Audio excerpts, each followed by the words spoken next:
Você sabe a diferença entre alinhamento e balanceamento?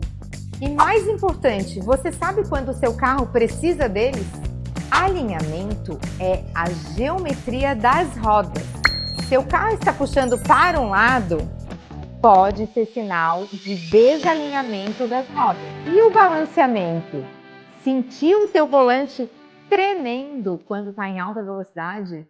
Pode ser as rodas desbalanceadas. Sabe aquele buraco que você pegou, aquela batidinha no meio-fio? Vá fazer uma avaliação, porque deixar esses cuidados de lado pode causar desgastes irregulares nos pneus e até inclusive outros componentes.